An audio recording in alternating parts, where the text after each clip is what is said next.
दोस्तों, दिनाक्षी short hand में आपका स्वागत है। अगर आप चैनल पर नए हैं तो चैनल को सब्सक्राइब करें और बेल आइकन ज़रूर दबाएं। आज की संपादकीय डिक्टेशन लगभग 565 शब्दों की एक डिक्टेशन रहेगी, जो कि 80 शब्द प्रति मिनट की गति से बोली जाएगी।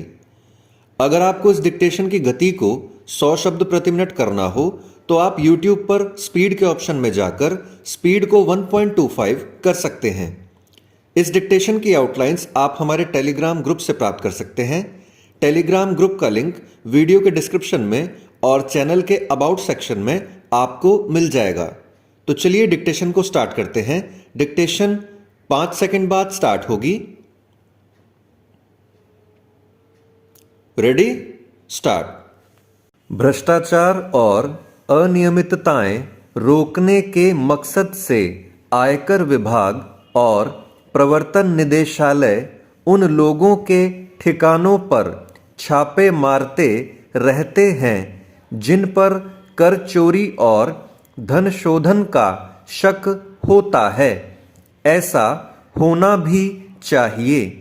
इसे रोकने की जिम्मेदारी उन पर है और वे अपनी जिम्मेदारी मुस्तैदी से निभाएं तो उस पर भला किसे ऐतराज होगा। मगर कई बार उनके व्यक्ति और समय का चुनाव गलत होने की वजह से स्वाभाविक ही उनकी कार्यवाही पर सवाल उठने शुरू हो जाते हैं। यही हो रहा है उत्तर प्रदेश में आयकर विभाग के छापों को लेकर। आयकर विभाग ने समाजवादी पार्टी से जुड़े कुछ लोगों के विभिन्न ठिकानों पर छापे मारे हैं। इस पर तंज करते हुए सपा अध्यक्ष अखिलेश यादव ने कहा कि प्रवर्तन निदेशालय वाले भी आते ही होंगे। जब उन्हें पहले से पता था कि ये लोग चोरी कर रहे हैं तो उन पर पहले छापे क्यों नहीं मारे। जब चुनाव में 2 महीने रह गए हैं तब वे छापे मारने आ गए। उनका इशारा परोक्ष रूप से केंद्र सरकार की तरफ था। इन छापों पर ऐसे ही सवाल बहुत सारे लोग उठाने लगे हैं। चेंज। हालांकि आयकर विभाग और प्रवर्तन निदेशालय को भ्रष्टाचार रोकने के लिए इस तरह के छापे मारने की स्वतंत्रता होती है, पर पिछले कुछ सालों से जिस तरह वे चुनिंदा लोगों पर ही अपना शिकंजा कसते देखे जा रहे हैं, उससे उनकी साख पर सवाल उठने लगे हैं। अब तो विपक्षी दल खुलकर कहते सुने जाते हैं कि जो सरकार के खिलाफ होता है उसी पर इन विभागों का शिकंजा कसता है। जो लोग प्रत्यक्ष रूप से भ्रष्टाचार के मामलों में नामजद हैं, जब वही सत्ता पक्ष से जा मिलते हैं तो उन पर कोई कार्रवाई नहीं होती।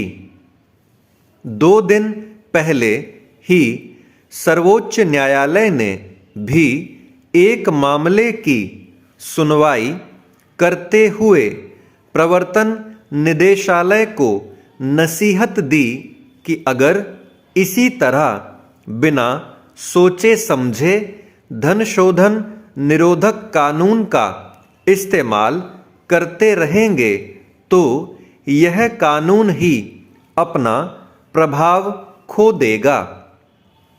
100 रुपये और 1000 रुपये के मामलों में भी लोगों को सलाखों के पीछे नहीं भेजा जा सकता, मगर लगता नहीं कि आयकर विभाग और प्रवर्तन निदेशालय ने उस नसीहत को गंभीरता से लिया है। गलत लोगों के खिलाफ कार्रवाई जरूर होनी चाहिए, मगर जब हो तो ऐसा न लगे कि उसके पीछे कोई राजनीतिक कारण है। चेंज।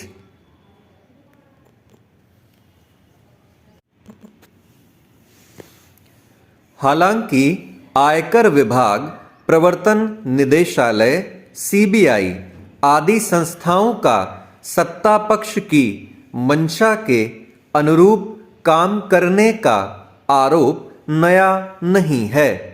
शायद ही कोई राजनीतिक दल रहा हो जिसने शासन में रहते इनका उपयोग अपने मकसद से न किया हो।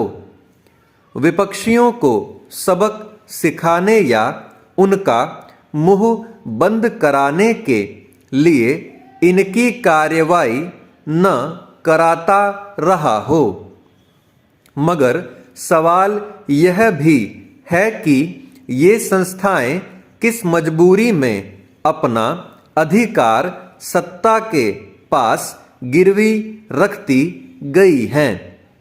क्या वजह है कि जो पार्टी सत्ता में होती है उससे जुड़े किसी व्यक्ति पर छापे नहीं पड़ते?